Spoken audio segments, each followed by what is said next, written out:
Ashamaa harka fuunee kabajamtoota jaalatamtoota hordoftoota peejii akka app yookaan Awwal Kadir app jirra jirtu fayyaa keessanii nageenyi badhaadha bakka nagaan jiraatanii yoo nageessaniin sin jira nageenyi kiyyaa kan kabajaa kan jaalalaa bakka sin jirtan hundatti sin bira naaf hageessuun sin jira arrallee wanna tokko qabadhee siniif dhiyaadhee jechuudha innis maal yoo jettane social media hunda jechuudha Facebook Messenger WhatsApp Imo Viber Skype gosoota bilbilan hunda social media ta'e jechuudha recordii yoo waraabuu barbaadane hogganamaan haasoftanu karaa isinitti waraabdanuun qabadhee isiniif dhiyaadhee jechuudha kan amma dura ana qopheessee dabarses ta'e namni biraa dabarse bilbila qofa jechuudha foonii kanaan qofa yookaan bilbilamee ittiin waraabuu dandeessanudha arrammoo kan social media hunda isaa itti waraabuu dandeessan walaa Imo walaa kan isin qabadhee dhiyaadhee jechuudha sana dura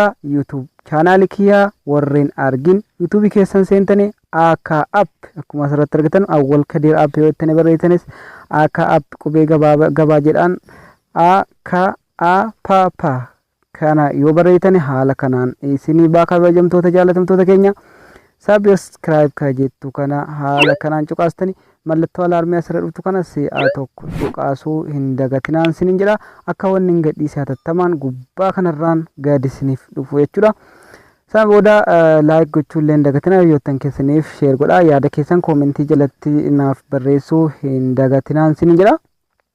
Linkii aappii irraallee description YouTube kiyyaa jalan siniif kaa viidiyoon haaraa gadhiisu jala jechuudha. Egaa appiin arra ani isin agarsiisuu deemu jechuudha cube ACR ka jedhu kana jechuudha Play Store keessatti illee yoo barreessitan jechuudha cube jettanii barreessitaniin inni immoo haala kanaan bal'isee isiniif baasa jechuudha kabajamtoota jaalatamtoota keenya cube color recorder ACR ka jedhu kana jechuudha haala kanaan buufattanii an buufadheen jira. Egaan ala seennu haala kanaan seenna jechuudha kabajamtoota jaalatamtoota keenya egaa ala seennu haala kanatti nu baasa egaan kabajamtoota jaalatamtoota keenya hogga jalqabaatiif akkatiin akkanatti seentan jechuudha haala kanaan isiniif baasa welcome to Cube Call Recorder. The app will automatically record your incoming and outgoing phone calls, Skype, Viber, and WhatsApp conversation. Tap the on screen with what get made call to turn recording on and off ka jedhu kana next ka jettu garjallaatti ni argamti sana si'a tokkoof cuqaastani haala kanaan barreeffama kana mara isiniif baasa jechuudha sana boodallee agree ka jettu kana si'a tokkoof cuqaastan jechuudha. Egaan kabajamtoota jaalatamtoota keenya hoggasiin sana turguttan haala kanaan isiniif baasu jechuudha.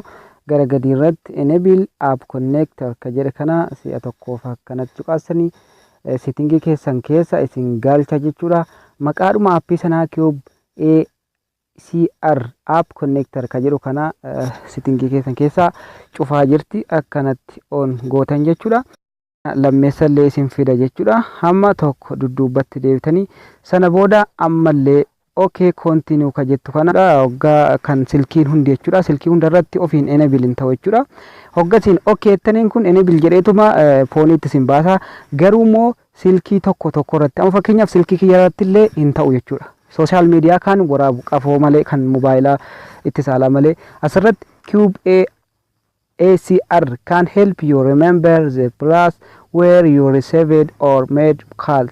Do you want to enable go taking for your calls jedhee isin gaafata noting ka jettu kana seentan jechuudha yes hin jettan noting jettan kun haala kanaan noting jettani egaa hoggasiin noting jettan you can enable it later view sitting under miss clients kan jedhu kana go it akkatti jettani sana booda ammallee haala kanatti ni baasa hoggan haala kanatti ni baase gargaareetti foon ka jettu kana yoo cuqaastan haala kanatti isiniif baasa jechuudha sana booda deebinee aappii sanatti galla jechuudha amma kun jechuudha aappiin kun bilbila kana malee isa kaan waraabuu hin danda'u jechuudha kabajamtoota jaalatamtoota keenya amma deebinee aappii sanatti galla jechuudha hogganutti galle haala kanaanii anamma kana sila waraabee jira jechuudha amma sin agarsiisuudhaafan kiliin godhee lafootaa jalqabe jechuudha Egaa tuqaa sadii asirratti argamtu kana sarara sadii jechuudha. Waggaa seentanii haala kanaan isiniif baasa jechuudha. Kabajamtoota jaalatamtoota keenya.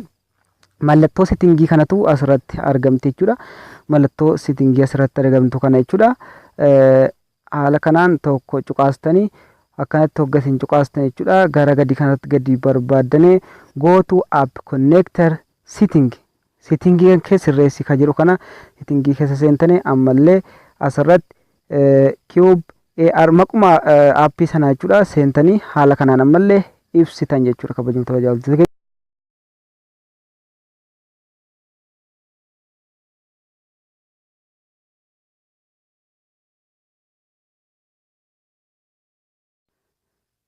Egaan erga ibsitanii kaatanii immoo jechuudha amma deebitanii dhuftanii mallattoo makarafoonii recording ka jettu kana si'a tokkoof akkanatti cuqaastan jechuudha kabajamtoota jaalatamtoota keenya. Sana booda tokkoon kana bicha asirratti kan argamtu kana raayitii cufaa jiru kana akkanatti bantanii sana booda okkeetti gootan jechuudha. Raayitii kana akkana ibsitan. Tokkittii kana dogongorraan iyyuu isiniif hin dalagu. Tokkittii kana yoo dogongortan jechuudha isiniif waraabuu hin danda'u jechuudha. Haalan tartiiba kanatti fayyadamuu dhabaattan taanaan hin dalagu jechuu dandeessanii jechuudha. Silkii tokko irratti garuu immoo kana hunda osoo hin barbaadin gadi buuftaniitu mannaan isiniif dalaguu danda'a. Garuu amma silkii kiyya irratti illee hin dalagu jechuudha yoon akkana godhe malee. Amma immoo an sirreesseera jechuudha kabajamtoota jaalatamtoota keenya. Amma kun sirraa'ee dhumeera. Sana booda deemnee namaaf bilbilee ilaalla jechuudha. Fakkeenyaaf nama kanaaf bilbilaa kiyyuma jechuudha. Irratti fideera jechuudha. Fideera. Ishii jalaa qabeetiin jira. Amma waraabuu fi arguu dandeessanii kana imoo irrattis arguu dandeessanii. Kana booda miseenjara yoo barbaannes miseenjaras dhannee bilbila. Miseenjara yoo barbaannes ishii miseenjaruma kiyya kanatti bilbilee ilaalla jechuudha. Dhufeera jechuudha. Dhufeera kanas dhufnaan waraabeera jechuudha. Haala kanaan tartiiba isaa eeguu qabdan immoo jechuudha. Tartiiba isaa eeggachuu dhabdan hin dalagu. Kunoo amma itti seenne ilaalla. Hogga itti seenne ilaalu kunoo fidee as nuuf kaa'eera jechuudha kabajamtoota jaalatamtoota keenya. Fidee bakka kanarra nuuf kaa'a jechuudha. Kunoo kan miseenjaraatis kan imootis fidee haala kanaan nuuf kaa'a jechuudha. Egaa haala kanaan fayyadamuu dandeessanii kan yeroo isin as bilbiltanu kana dhufuu dhowwitu kana yoo barbaaddan jechuudha. Yoo dhorguu barbaadan illee ni dhorgitanii jechuudha kabajamtoota jaalatamtoota keenya. Kan uumamuu ni danda'a. Aappiidhuma sana keessa galtaniiti jechuudha. Mallattoo sarara sadii kana seentanii mallattoo rikoodii kana hogga tuxxanii isii kana jechuudha cuftan jechuudha kabajamtoota jaalatamtoota keenya. Sana booda ol isiniif hin ba'u jechuudha. Egaa kana fakkaata barnoonni keenyarraa ni jaallattan jedhanii abdadha. Wassalaamu alaikum warahmatullahi wabarakatuh.